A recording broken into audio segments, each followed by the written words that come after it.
What's the most ridiculous rule you've had to follow at a job? Before we start, don't forget to subscribe to the channel so you don't miss the next videos. I wish you a pleasant viewing experience. Story 1. At one of my earlier jobs, I had to follow a lunch bell like I was in school, except I worked in the lab, and sometimes the testing I had to do made me miss the lunch bell, and so I would eat later. People reported me, so I ended up delaying testing to meet the lunch. Production went down a lot, but at least I followed the lunch bell. Answer.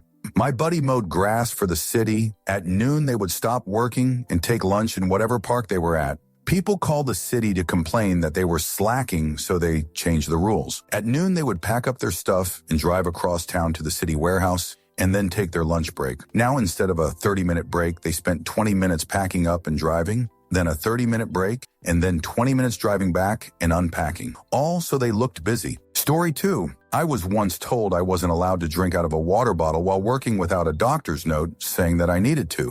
I was a minimum wage cashier at a grocery store. Was a pretty funny doctor's appointment that followed. Answer. This happened to me, but I was one of the managers. Been working with the company for a decade. Always have a water bottle with me 'cause staying hydrated helps with my migraines. Literally don't leave home without one ever. Got a new store manager, she bailed me up for it, saying it set a poor standard 'cause can you imagine how much productivity would be lost if everyone had a water bottle? That doesn't even make sense. I said I would encourage everyone to have one BC. It sets a positive example of healthy habits, and she looked like a stunned fish. The doctor's note I had to give her was gloriously passive-aggressive, including the gem Quackafarts, and all other employees should be encouraged to carry water at all times. Story 3. I got in trouble for having my 16-year-old daughter walk behind me while having a Zoom meeting by my manager who had her 7-year-old walk in, ask a question of said manager, at which time she stopped the meeting to answer her daughter's question. I was actually written up for mine. I quit on the spot after being written up and went on a tirade against the manager. No regrets. Answer. We had Yammer for a few years, for those that don't know. It's like a social media feed for work. We were eventually forced to sign on since no one wanted to use it. When on it, I saw that several employees from various offices had cute or funny avatar pictures. Figured it was okay to put something up that wasn't your face. I had a photo I did around that time where I superimposed my face on that of Han Solo in a poster for The Force Awakens. In the poster, he is holding his blaster up, partially obscuring his face. About 2-3 weeks later, my office manager calls me and asks me to take it down because a lady in another office reported my avatar as offensive. She claimed she had gun violence in her past, and the photo was upsetting. This poster was on bus shelters and movie theaters everywhere, about 6 to 12 months prior. I apologized.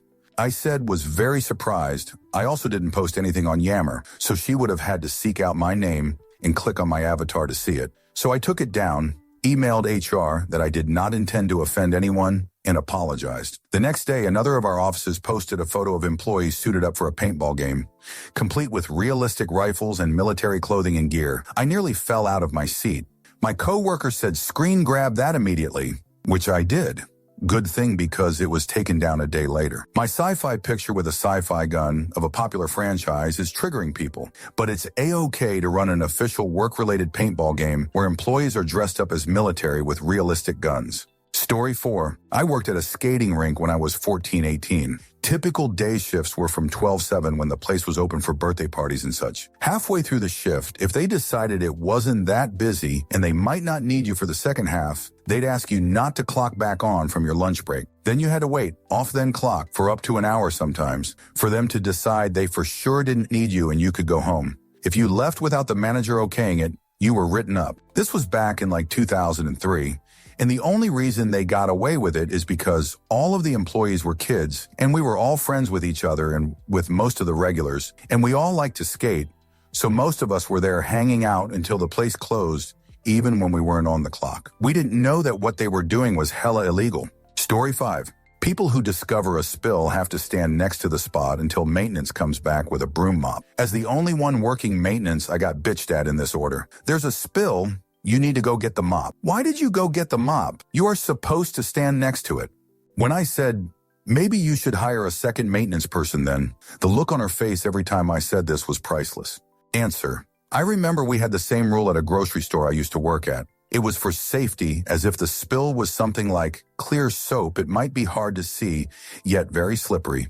Difference there was anyone could go get the mop, so you just had to flag down the next passing person. Or swap places, didn't matter who actually stood there as long as someone did. And it was a standing rule that whatever you were doing, this superseded that, up to and including the store management. Story 6. If someone was banging on the door before opening time, we had to let them in. How about no? I'm getting my computer up and running, making sure the waiting room is tidy, getting my coffee and taking a shoot. That door isn't opening until our office hours begin. Answer. Whenever I want to induce rage in myself, I think about when I used to work in this fried chicken place in New Orleans that opened early for breakfast, and people used to come up to the glass doors from 6:20 a.m. and put their faces next to the closed sign and do that thing where you push your face against the glass and sort of cup your eyes with your hands to see in. They'd be squinting their little beady tourist eyes at me and mouthing, "Are you open?" And I was generally hungover as fudge, and I'd feel absolutely transformed by this apoplectic rage. Just fudge seething. You've never felt anything like it before or since. Sorry, tourists, you got some shoot service from me back in 2004. Story 7. Worked at a bakery where if we were there, doors had to be unlocked, even if the store was closed, even if we had no food. We also weren't allowed to tell customers if the store was closed. Story 8. A friend just told me they would have cake in the break room for birthdays, but the time spent celebrating, awkwardly standing around with a slice of cake, would have to be made up at the end of the day. Answer. I had a boss like that. He also made me use PTO for whenever I needed to go to my university to deal with something administrative or to take my wife to her pregnancy checks. Short periods of absence that could easily be made up at the end of the working an extra hour. Joke was on him, though. The system only allowed a minimum of 4 hours absence, so at some point I would just take the whole morning off, and since it was my PTO time that was being used, I didn't have to make up the time during the week. Masud. Story 9. I worked in an upscale flower shop during college, and we weren't allowed to sit even when the store was empty, which it was for the majority of the day, since most people called in. So all the chairs were essentially decorative because we had to look busy for the customer that wasn't there, I guess. Answer. I had this too at a retail job, except not only were we not allowed to sit, we weren't allowed to lean. We weren't allowed to be doing nothing, and definitely not allowed to talk, except to customers. So basically, if it was quiet, you had to busy yourself cleaning and try and whisper to your neighbor with no one hearing. My feet would ache after those days because it's 7-10 HR days on your feet with only 30 min break. Of course, now it's all done by a robot. Story 10. At one job, we had a rule where no one could adjust their own office chairs. If you needed it higher, lower, or tilted differently, you had to submit a maintenance request. This wasn't just annoying. During busy periods, it could take days for someone to come adjust your chair. It felt absurd sitting uncomfortably while waiting for authorized personnel to make a simple adjustment. Answer. The funniest one I ever heard was from a friend who worked for a large, very well-known telecom company. Her department moved from one building to another. The move was done over a weekend to minimize disruption, but was slightly delayed, so crews were working through the night Sunday into Monday to finish it. They were just finishing up as employees were coming in around 8 a.m. on Monday. Great. Well, employees come in and notice their phones, which were integral to their jobs. This was back in the 90s, and most of this particular department's job was done over the phone, were not plugged in. They figured it was an oversight, so one of the workers goes to plug in his phone. His boss comes over and screams at him to stop as it is union job to complete the telecommunications network, and no non-union people could touch it. None of them were in the union, or they would be fined. So, after workers worked all night long to get them moved in, they sat doing nothing for 3 whole hours until a union worker came and plugged their jacks into the walls, which took maybe 5 minutes total. I cannot even begin to comprehend any of it. Story 11. I worked at a center that cold called people on behalf of a 2-year technical school. So basically telemarketing. In a room no one was in but all of us making the calls. I dislike it, but I was a broke kid and it paid $2 more per hour than anywhere else. Only women were hired to work there. And after I was hired, they told me there's a dress code and I had to wear a skirt. I ended up quitting soon after because I became convinced someone had cameras or mirrors for upskirt pictures. It just gave me creepy vibes. Answer. My wife and I once rented a house that was attached to a former telemarketing office. We rented it right after the business had moved to a larger location. The next door neighbors told us that our back porch used to be the smoking area. You should have seen it. It was like Halloween over there every day. Apparently, the guy hired a lot of goth kids. He didn't care what they looked like. All that mattered was what they sounded like on the phone and how polite they could be. Story 12. We are going to need you to be on call every other weekend, but you will not be paid for that. I left shortly after. Story 13. I once worked in the call center of a large company where we were treated like shoot and got none of the perks the other departments did. We had to work holidays. We were subject to a point system where we got points for any lateness, even if it was 1 minute past your start time or absence. Even though technically we had 5 sick days a year and could be fired at 5 points, etc., while the rest did not. The entire company except us was taken on all-day picnics and other events at least twice a year, etc. The icing on the cake, though, was the day the fire alarm went off in the 25-story building. And as everyone started for the fire exits, the department manager and head of HR yelled for everyone in the call center to return to their desks, as it was only a drill. Half of us left anyway, and likely would have been fired had the building manager not gotten furious and pointed out to the head of the company that it was illegal for us to remain in the building during a fire drill. Answer. When I worked as a call center rep, we were told that if the fire alarm went off, we were to stay at our desks and take calls, unless you see actual flames. This was the same place that told people if they were concerned about the impending hurricane and wanted to go home, they would have to use their PTO. This was told to us 45 minutes before tropical storm winds from the outer bands hit the office. People who wanted to leave 10 minutes after I did were trapped in the building for hours. And though they worked the whole day, few in my department were productive that day or the days that followed. Florida, it's something. Story 14. Thankfully, this is from a friend and not me, but a friend who did office work explained to me this unwritten rule that nobody left the office before their boss did, despite them having set working hours. Answer. We didn't have that rule. In fact, the boss wouldn't let women work late because he was concerned about their safety. But we had on butt kisser that would never leave before the owner. One Friday evening, the owner caught a ride with his son because they were going to their hunting lease, and the owner was leaving his car at work. The butt kisser finally gave in at 10 p.m. and left. Story 15. In my very first adult-type office job, I was responsible for ordering catering. The first time I ordered, I got sandwiches and salads. I got a green leafy salad and got chewed out by one of the VPs. She explained to me that eating greens in front of clients made us look weak, and I was only to order macaroni and potato salads, which I guess shows strength. Story 16. I asked for a different calculator at work because the one I was using didn't have all the functions I needed, and the woman in charge of supplies denied me and told me the one I was using was fine.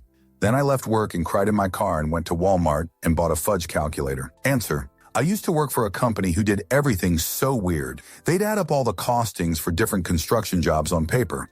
So you'd write like 10 bags of concrete on the costing sheet for job X. The work would go on for years at times and obviously had loads of materials to be put against the job, so you'd have loads of entries. But of course, you then need to add it up, so you'd total that page and carry it on to the next new page. I just had a cheap, basic calculator that they gave me, and the decimal point and add button wouldn't always work first time.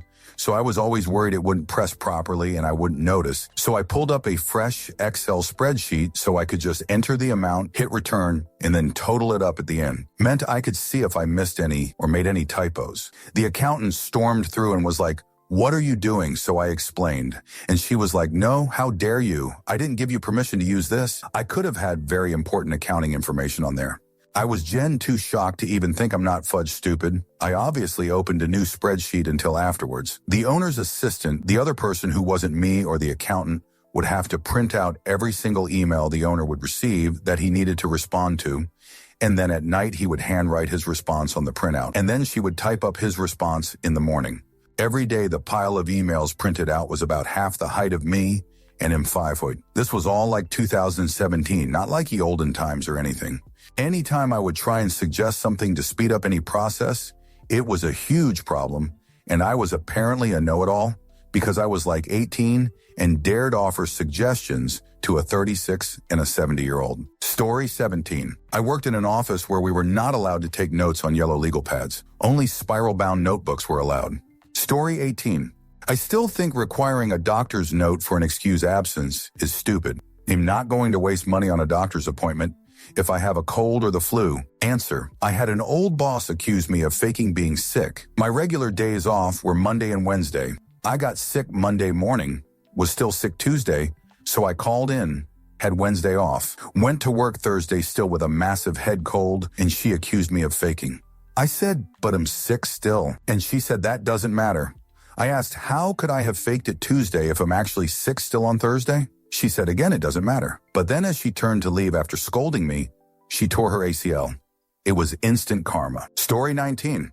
Women had to wear foundation, lipstick, mascara, eyeliner, eyeshadow, blush, earrings, rings, bracelets, watch, hair flare, necklace, and manicured nails. Men, tucked in shirt, no neck beard, don't stink. Answer, I don't wear bracelets or watches because they fall off my wrists, small hands, and don't wear rings because I'm allergic to the nickel that most of them have. Don't even wear my wedding ring. Necklaces, maybe, and earrings, but nope, not having manicured nails or wearing eyeshadow liner. The most I would do is foundation, blush, lipstick, mascara. Cheese story 20. When I was working at Ross as LAWSA prevention, we weren't allowed to touch the shopping carts, ever. Even though we are stationed near where they go and plenty of idiots will just walk up to the front door, take their chute and leave the cart blocking the entrance. If I took the 5 seconds to walk over there and put it away, I get in trouble because I'm leaving my post. Instead, I have to tell the head cashier to either go move them or have another associate move them, even if it's super busy. Ridiculous lol. Story 21. Not a work rule, but a rule in a place I do work at. I was giving a talk about awareness of violent crimes and what services exist to help victims, aka the charity I work for. I was just getting set up in the hall when I realized I needed my anxiety meds and inhaler before I got started. One teacher who had brought her class to the hall early came up to me and demanded I put my inhaler away.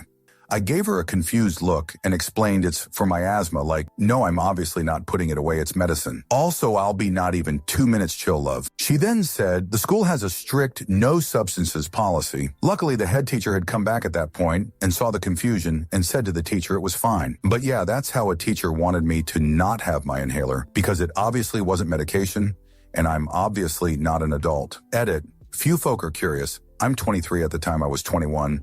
So I definitely look young enough to be student. Only issue is here in the UK school uniform is really common. Also, when giving talks, I wear my work ID lanyard around my neck. It's bright orange and has my charity's name on it, so you'd be pretty thick to get it confused with a school ID badge. Answer, wonder if that lady now lives in the retirement community I work at? I'm sitting at the security desk when one of our residents comes to report that she caught a member of housekeeping doing substances.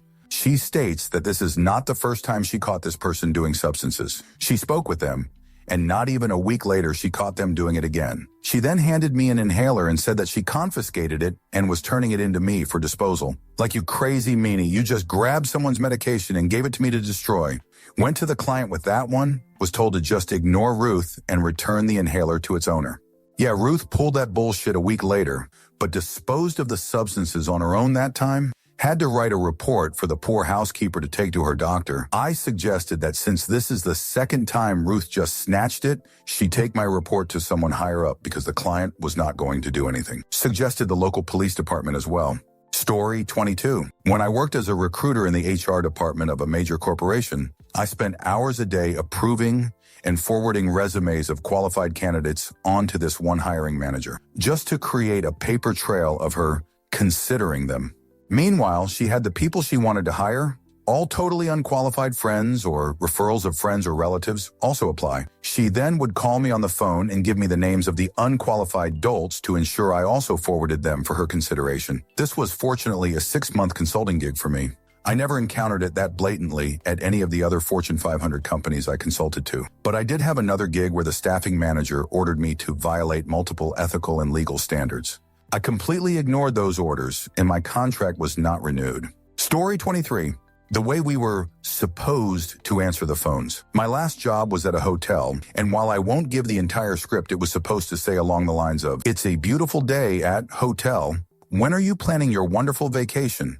No, I didn't say that. Plus, more than half the time, people already made reservations and likely had follow-up questions or was calling about something else.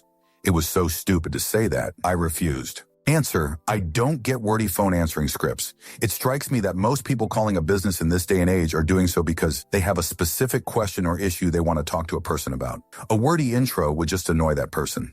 On the other hand, I also don't understand people who answer a business-related line with just, hello. I have to call contractors fairly often for my job, and the frequency with which a guy will answer the phone number on their van with just a hello Andor, not have a personalized greeting on their voicemail boggles my mind.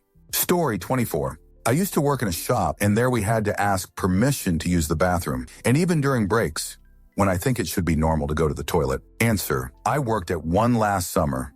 Dude had no AC in the shop. It was fudge. No training beforehand, just learning on the go, but having to build precise fudge PVC wheelchair ramps for pools. Anyways, they start asking me why I'm going to the bathroom so much, bro. I have a small bladder, and it was literally 92 degrees inside. I'm drinking all day. I would come home feeling like absolute dog shoot. 19 an hour. Horrid. Story 25. Was working at an Office Depot briefly. I quit after less than a week. One morning, not a single customer was in the store. I asked the store manager if I could straighten up the front of the store till a customer came in. No, you have to stay behind the register so it looks like we're prepared in the event a customer comes in. Literally supposed to just stand there like a robot. I went to lean against the wall. Manager calls from the back room after seeing me on camera. No leaning.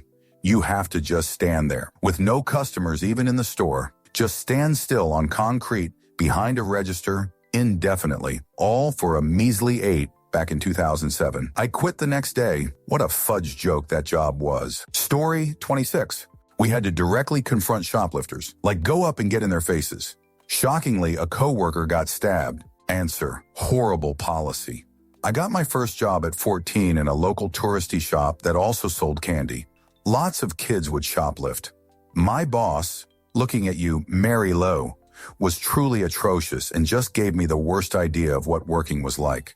Just a mean, condescending, and unreasonable woman. Anyway, she would insist that I follow other kids around, kids I knew and went to school with and was often friends with, and watch their every move to make sure they weren't shoplifting. It's not to say that being on the lookout for shoplifting should not be part of a retail job, but she literally wanted me to just stand directly beside them and watch everything they did. She had no respect for what's reasonable to ask of a 14-year-old or how to interact with teenagers. Still, I learned a lot at that job, including the kind of person I won't work for with. She made most, not all, bosses I've had since that looked great. Story 27. Worked at a soul-sucking call center where your bathroom breaks were deducted from your 15s. And if you did get up and go to the restroom, this was a BevH gig, you'd get a Teams message after 30 seconds saying, "Are you okay? Why aren't you taking calls? We have calls holding. Get back in ready." Story 28. I once came in late to work by literally 1 minute. My manager called me at 9 a.m. on the dot as I was walking up the stairs to enter the office.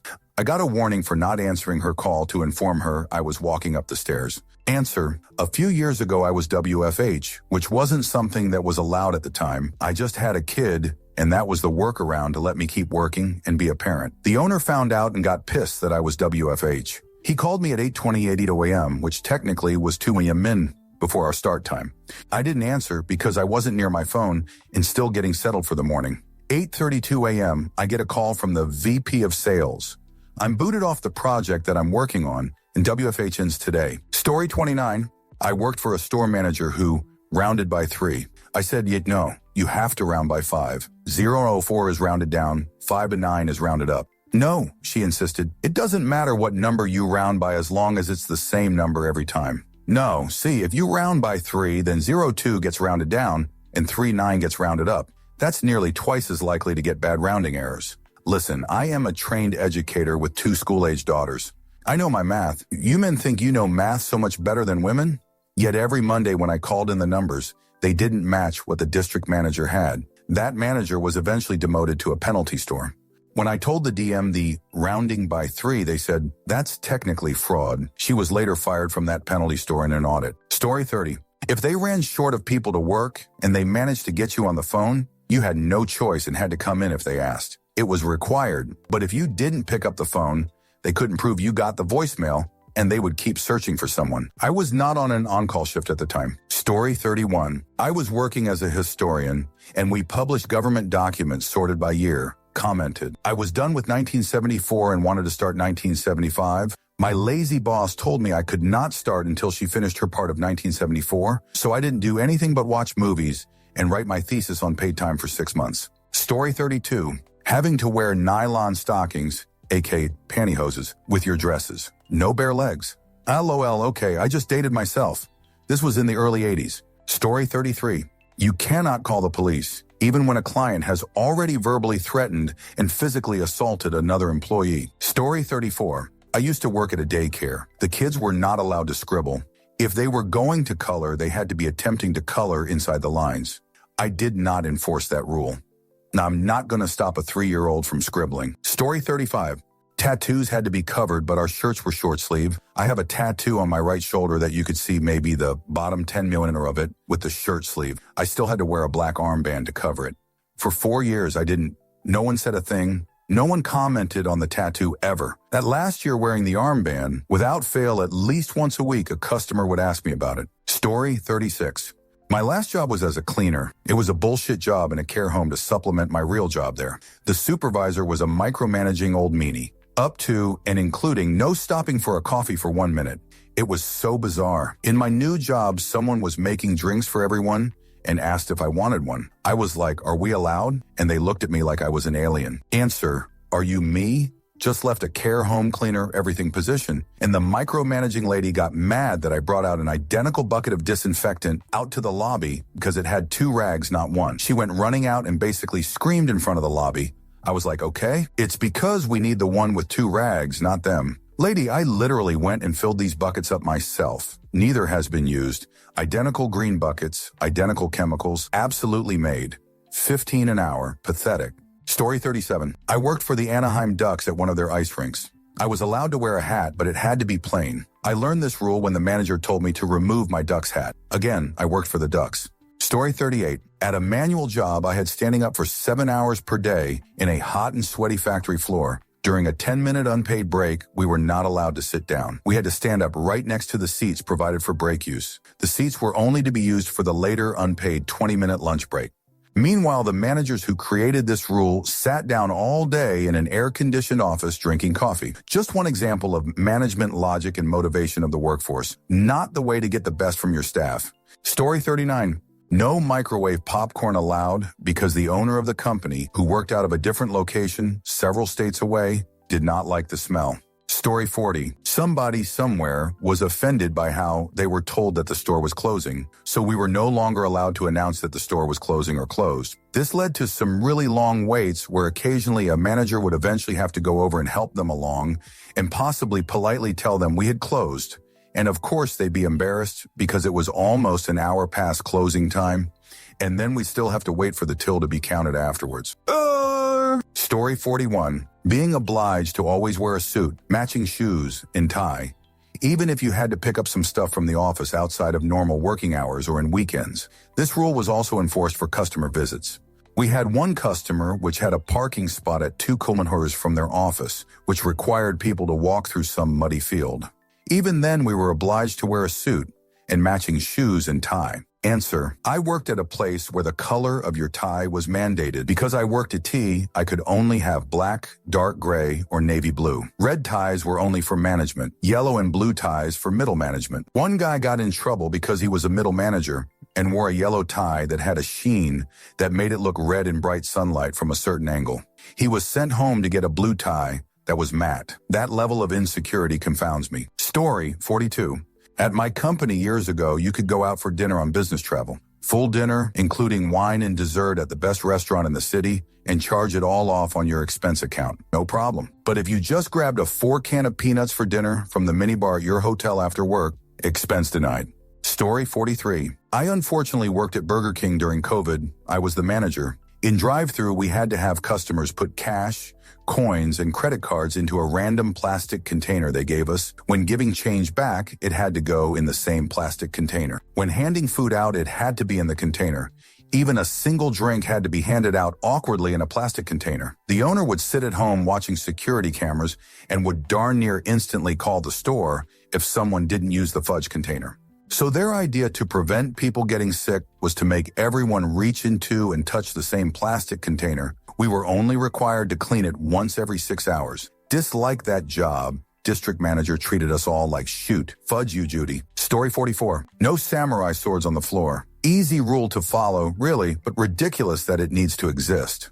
Story 45. No talking to each other unless it's work-related. We started calling out the boss and his son for talking about sports during work hours. That rule lasted until lunchtime. Mandatory shop meeting at 10 a.m. every morning. On day 3, we were all there in the office while boss was on the phone talking about BS to someone. Nobody was working for the whole time he was on the phone. Day 4, boss wasn't in, so we had the meeting just sitting around doing nothing for an hour. Day 5, mandatory meetings are canceled. Story 46. When you are walking and have a cup of coffee, it will be in your left hand. Your left arm will make a 90-degree angle while you are walking with your forearm parallel to the ground. Yoi cannot drink the coffee while walking. Story 47. Women had to wear pantyhose under their pants. When they said that pantyhose were required, I assumed they meant if you were wearing a skirt or dress. So I showed up on my first day, dressed formally, but of course no pantyhose since I was wearing pants. A coworker noticed and ratted me out to management, rather than telling me directly. The most ridiculous thing was that this was a bank teller job, where we are behind a counter that was intentionally designed so customers can see you feet or legs, since there are security alarms under the counter. I quit that job after a week. Story 48. We weren't allowed to leave at the end of our shift unless our replacement was there. So if I was working first shift and the guy working second, no Kalano, showed I had to stick around until they could find someone to replace me. Even worse is that the multiple times this happened, the one that didn't show up for work suffered no real consequences, unlike I would have if I left them understaffed for some reason. Answer. I used to work in a homeless shelter where we had this rule. It was a safety issue. At least 2 people needed to work at the front desk in case of an emergency, as the someone needed to be at the front desk at all times. If no one could be found, I would sometimes work a double, or one of the managers would come in and work the shift instead. The person who no-showed would also always get and shoot for it. Story 49. Don't give receipts to homeless people. I worked for an upscale grocery store in an area with a lot of homeless people. There was a lot of ready-to-eat food options, including a salad souffle food bar, sandwich counter, and pizza by the slice, as well as a seating area. Obviously, for someone without a place to cook who likely would get turned away from restaurants, this was perfect. A lot of the local homeless population came in to get food, and the vast majority were decent people, were polite, and kept things clean. Even most of the ones with obvious, serious mental illness. I even remember a, most likely, schizophrenic woman who would meticulously wipe every inch of the table and chair she used before and after. Anyway, they did a lot of stuff to try to deter homeless people just because they didn't want them seen in the store. First, they tried getting rid of reusable dishes and only having takeout boxes available to nudge people to leave the store with their food. Then they took out all the chairs at the tables and made people ask a cashier for a chair with their purchase, but not let homeless people. Obviously, it didn't work. Cashiers were too busy to deal with that, and homeless people just stood at the tables or used a chair the cashiers didn't have time to collect and lock up again. Then they put code locks on the bathroom and put the code to enter on the bottom of the receipt. It changed daily. Staff weren't to give it out to anyone, and we were told we're not to provide receipts to the homeless when they purchase something and just give them a paid sticker so they can't even take a piss. Needless to say, I didn't follow the rule at all. Got written up for it once when I gave a receipt to a guy who was wearing dusty clothes covered in paint, and the manager was right there. Funny thing was, the guy was clearly some kind of contractor tradesman who just got off work, not homeless. Anyway, I'd been tearing the cardboard takeout containers as the heavy ceramic salad bowls that we no longer had for most of the homeless customers for a while because fudged the police, so I guess they were right to fire me in the end. They never caught onto the tear thing though. Story 50. I know arriving to work early is kind of a standard, but my old job implemented a rule that you had to be there 15 minutes early. If you arrived any later than 15 minutes early, they sent you home. Story 51. Was told that being any later than 30 minutes early was considered late, and I would be fired if it happened more than once. My letter of resignation was on the boss's desk the next day. Not working a 16-hour job that steals my time and puts that kind of stress on employees. Story 52. No headphones. I was operating a reactor vessel which consisted of 2 very loud machines, and the monitoring station was right in between them. It was ear-splitting, so I bought a noise-canceling headset which cut the loud rumbling, but allowed me to hear my coworkers over the noise. Management objected. They didn't want people listening to music while on the job, so they had banned all types of earbuds, headphones, etc. I explained that I was just using the noise-canceling function and demonstrated it to the manager. He agreed that it was very helpful against the noise and saw that I wasn't listening to music or anything else. But he still went with the rules are rules approach, and the ban held. No headsets allowed. I'll never understand how a person can manage with his head so far up his jerk. Story 53. I had a micromanaging GM who suddenly announced we could only have one nail per wall in our offices to hang up something. Some of us had been in our offices for years, and they were highly personalized. It was crazy. Story 54. We're not allowed to keep green scrub pads in the wash bucket. That's more of a health department rule than a store rule. We're not allowed to use the scissors to cut plastic bags. We have to use those little cutters that dull after 3 uses. One idiot left the walk-in cooler open all night, and now we're not allowed to use a bungee cord to keep the door propped open when we're carrying heavy things there. Story 55. Worked at a high school where the president and principal had a lot of disagreements about certain policies. If there was an official snow day, everyone, including students and staff, stayed home, except for those of us in the president's area. The worst part was it didn't change until they had an argument about something else. Then we abruptly lost our snow days. Only about 8 of us sitting there looking foolish all day with nothing to do. Story 56. First, I was told that I wasn't supposed to do overtime. Then I was told that if someone gave me a project right before the end of my shift, a constant thing, I had to do it. Days later, I was sharply criticized for excessive overtime again. Story 57. I legitimately needed to sign off that I would always wear proper undergarments when I signed off on reading the employee handbook. Found out about a week later, some employees had been wearing dresses to work, but would not wear anything underneath and had flashed customers on more than one occasion. So, there was that. Edit. Missing a word. Story 58. For most of 2020 during COVID restrictions, I had to clean all surfaces in the office 3 times daily and keep a log of it, which I had to email to the district manager. I was the only one working there. Who was I sanitizing it for? Story 59. Not going to be the most ridiculous thing on here, but I used to travel a lot of work and had one funky travel story. Basically, I was in Houston for a comic book convention and needed to get to San Antonio for work that Monday. So I called my boss on Friday as I was flying out to the convention and was like, hey, I'm going to be in Houston this weekend, so can I just rent a car, drive to San Antonio, and then drop it off to pick up my weekly rental? I can expense them separately. Those one-way rentals can get pretty expensive. Why don't you just fly?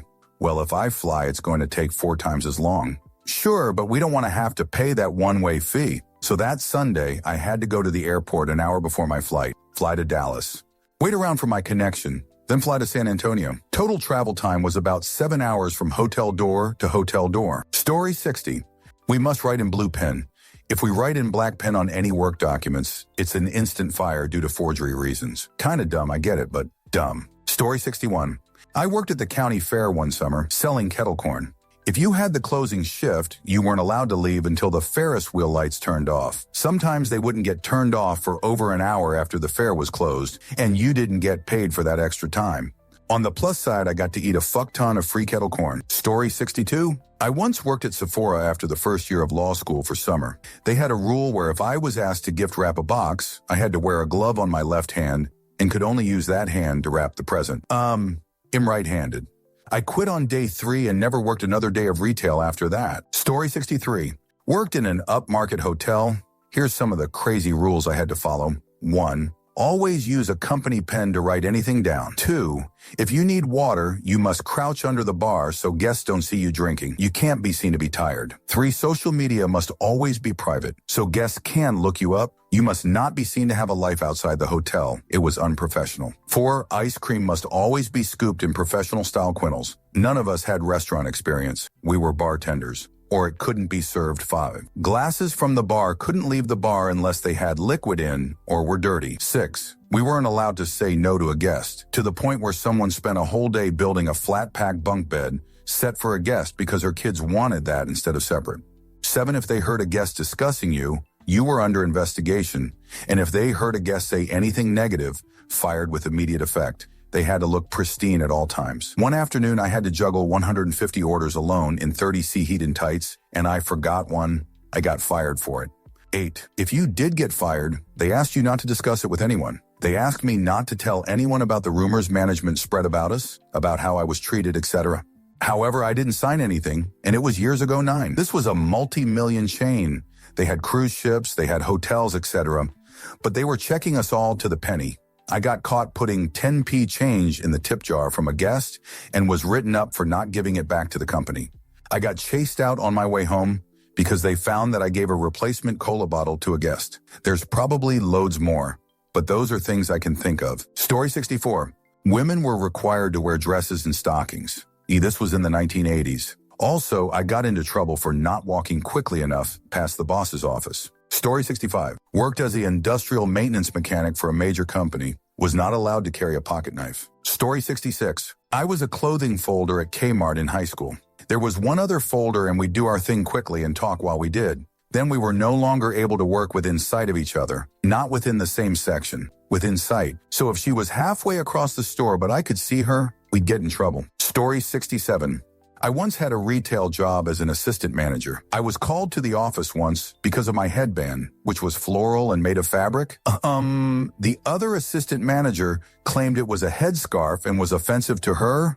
The DM pulled out the dress code and could find nothing about headbands, but went with the scarf part and said I couldn't wear it because it was made of fabric and wasn't a headband. It's been 25 years and I'm still baffled. LOL, I wore a solid black fabric one after that. Exactly the same as the floral one, and no one ever said shoot again. I bought them in the same package. Story 68. My current salary job requires I work 6 days a week, 10 or 8 hours a day, but am only paid for 5 days a week, 8 hours a day.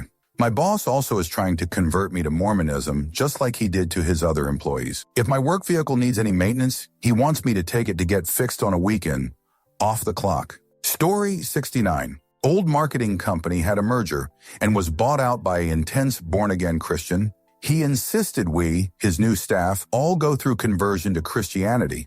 We were all Catholics in a predominantly Catholic country. This conversion included monitored church attendance, office prayers, and 7-day liquid fasting while working long hours. We snuck out for burgers anyway. When he started demanding tithes from us, we all quit, and his company had to close down. Story 70. Punching a time clock for a salaried position. Ostensibly, it was because the clock was one of our products and having everyone use it was part of the testing, but the owners were super old school and were probably low-key using it to see when people were in the office. Though I barely used it and would occasionally forget to clock out and have like a 3-day shift in the records, LOL, and that doesn't seem to have been held against me. Answer. Even for hourly employees, we never had a time clock. You just filled in your timesheet and my boss just approved it. Never asked even if you worked overtime. The company I work for bought some other company and then we had to start going by their rules. Time clock, now he has to waste his time approving more shoot. Even wanted to start doing lunch breaks. He drew the line and was like, no. Your boss probably realizes it's stupid and ignores it. Story 71. The fridge where I work at got locked up every day because some dude stole yogurt drink every day he worked. Story 72. Had to write out everything we did in 5-minute increments on a piece of paper, including bathroom breaks. Story 73. We weren't allowed to say no problem when someone thanked us. We had to say you're welcome. The owner thought saying no problem was rude. Story 74. I got written up for not tucking my shirt in. Same job, I had to cover my nose piercing with a Band-Aid. Guaranteed not one customer cared if I had my shirt tucked in. I was behind a counter, and more people commented on the Band-Aid than ever would have on the piercing. Story 75. I'm a consultant, so I travel for work. Like most companies, we have capped limits on the cost of hotels we stay at. On its own, it's a fair enough rule. I was on a 5-day trip, and one of the 5 nights at a particular hotel was 11 over the cap, but the total cost over the 5 nights averaged out to be less than the cap. E.g., the cap was 200 and one night was 201, but the other 4 were 170 or something, so the average was less than 200 night. This turned into a huge issue. My project manager had to get formal higher-up approval and fill out all this bullshit paperwork just to justify paying an extra 11. He straight up said to me, I can personally approve project budgets in the millions of dollars, but I'm not trusted to approve an 11 excess on a hotel stay without approval by 3 other people. Story 76. Completing and signing timesheets on a Thursday. When there is a holiday, it has to be done on a Wednesday. So many times I'd have to wait until the next week to edit my timesheet because that can only be done at the end of a pay period. Story 77. I had to ask for OT at the beginning of every day, then got to play a game of 20 questions with management about why I needed the OT when I didn't actually want the OT in the first place. The reason I needed the OT every day was always the same. Because management never did its job of properly adjusting my workload to an amount I could finish in 8 hours as dictated by policy contract. I absolutely dislike begging for and justifying OT that I didn't want to be working anyway. Just send me home after 8 HRs if it's that much of a problem. Story 78. When I worked in the Chewy call center, we had to raise our hands and get a manager to go to the restroom. Also, they fired you if you talked about how the place had a bedbug infestation or even said the word bedbug. Story 79. Not me, but the warehouse my husband last worked at that happened to be the least shoot one. They aren't provided eye protection. They get bitched at if they bring their own eye protection, but they also get bitched at for the high rate of eye injury. Story 80. I worked a remote position managing other remote workers. Part of their jobs was time-specific and part of their jobs was not. The previous manager didn't care when they did the other work, as long as they did the time-sensitive stuff at the right time. We got a new manager who decided that because the contracts had working hours, had been in there as a guideline in the past, that they were required to be at their desks for that specific time. I was required to message them on Teams at the starting time, and then 5 minutes before the ending time, and report back to her if they didn't respond. I declined to do that. I also started looking for a new job that would treat me like the skilled professional I am, rather than a cog. Story 81. My boss thinks that if we just wait for the phone to ring, we will get business, and doing marketing sales BD is a waste of time. Apparently calling him fudge brain dead is frowned upon. Story 82. I had to cross a city street to get from one building to another building on our corporate campus. A trip I took 2 or 3 times a day. I was instructed I had to wait for the light to change and only go on the walk sign or face discipline, up to and including dismissal. I felt like an idiot just standing there watching no traffic 99 of the time, but I did manage to be responsible for a corporate memo being written to all employees announcing this policy. At age 55, the guard came out of his little house one day to tell me I had to wait for the light. I told him I'd been crossing the street by myself for the past 50 years, and he needed to go back in his little house and leave me alone. 30 minutes the memo was posted on our intranet. When I told my boss the story, he laughed and told me the company wanted to pay me to stand and wait. He was a great boss. Story 83.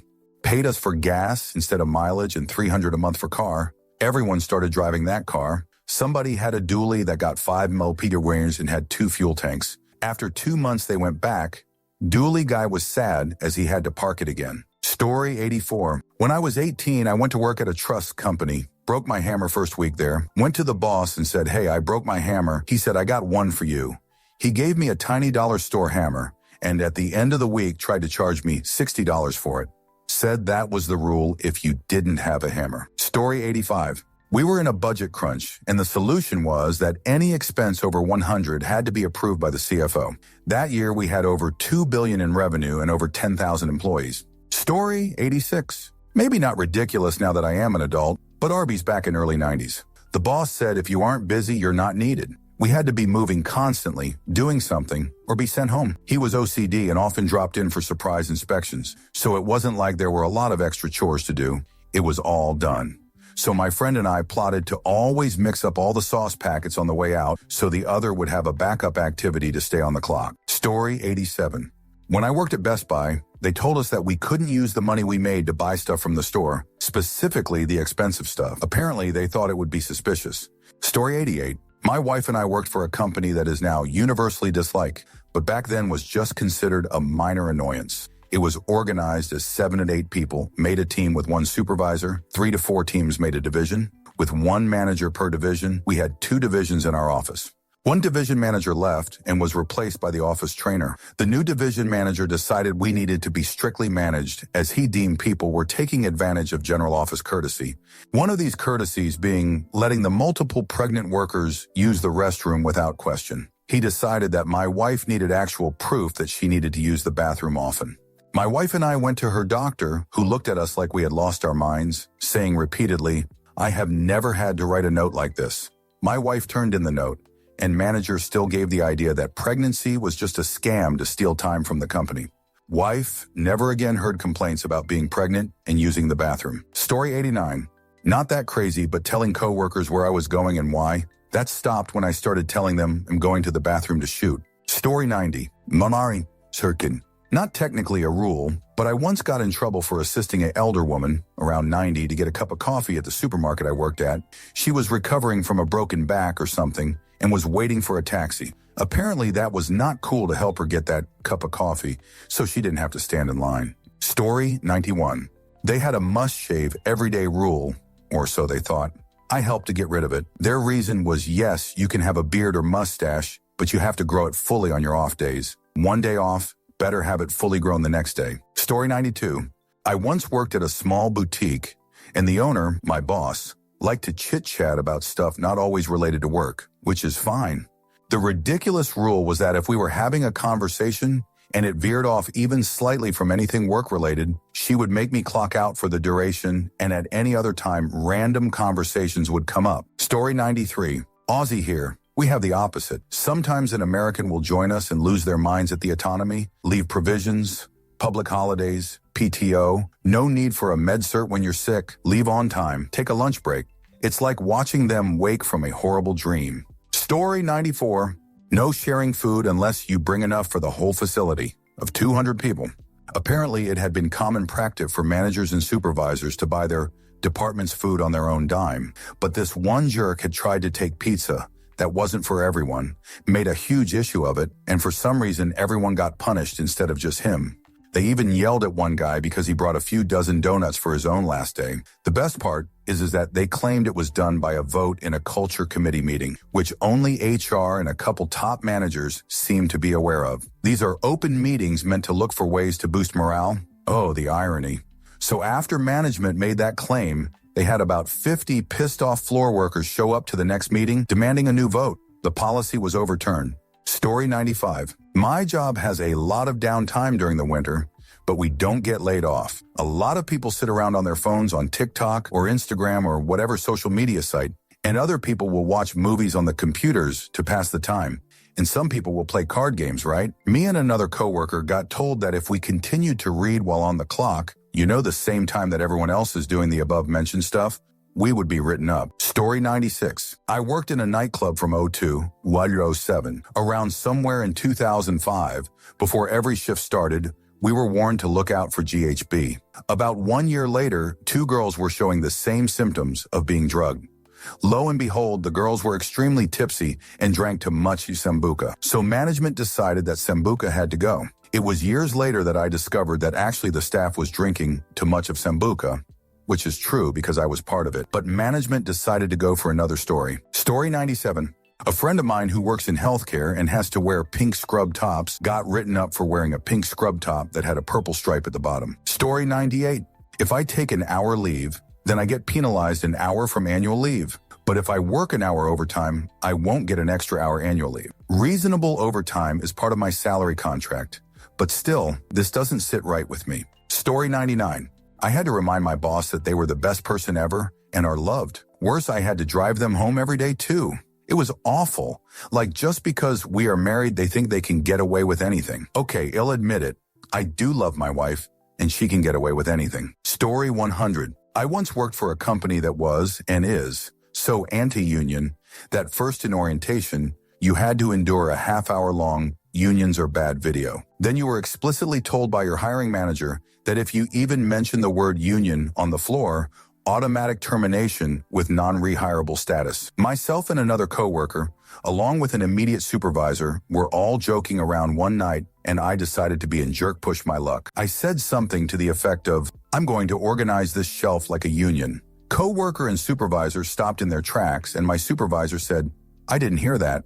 I was like, so that whole thing is true then? He replied, yeah, company takes it very seriously. I told him my bad, and we all went back to work, joking around. Hint, it wasn't Amazon. Story 101. Unspoken rule, but my old boss would only talk to me if I was sitting down. She was significantly shorter than me and made a lot of comments about my height. If I was standing and she needed to talk to me for any reason, she'd say, let's go to your desk and wait to tell me something until I was seated. At first I thought it was something she needed off my desktop, but nope, I noticed the pattern after it kept happening. Weird place. Story 102. Worked on a horse farm that was pretty overstaffed and poorly run, which meant we didn't have much to do during the day. But the manager was so paranoid we'd neglect the handful of jobs we did have to do that we were forbidden from leaving before 16:30. We'd literally all congregate at the office and sit there impotently for up to an hour at the end of the day. Often while he was present, or if he wasn't there, he'd send his 2IC to make sure we were there. There'd be up to a dozen of us crammed into this small barn office, or if the weather was good, we'd mill around outside. Then at 16:30 we could leave. Unfortunately, that strict 16:30 finish didn't apply to days we were genuinely busy, and he had no problem keeping us until after 18 Muros. Story 103. So I used to work in a casino as a slot machine technician. For this job, I had keys to the door, the alarm code, access to the cash desk, and manager's office where the safe keys and CCTV equipment was kept. So at any point in time, I could have let myself in, emptied the safe, deleted the CCTV footage, and be on my way. However, if I wanted to access the little box under the machines where the overflow bucket for the coins was located, I had to go to accounts to get the key for the box and have someone witness me the whole time. Story 104. So many ridiculous rules out there.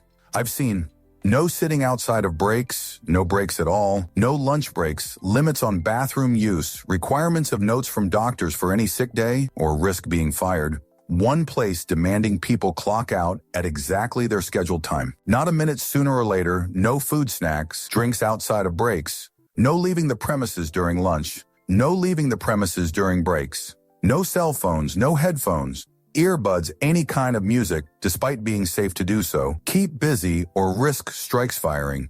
Literally wanted you to be making them money every second. All accommodation requests for any sort of disability would either be denied outright or allowed, and they found a reason to fire you. Unwritten policy to try to cheat employees out of paid time off, holiday pay, retirement, etc. One place I worked wouldn't pay holiday pay unless you worked the day before, day of, and day after a holiday. Yet they never scheduled anyone to work, said required days, so nobody ever got holiday pay.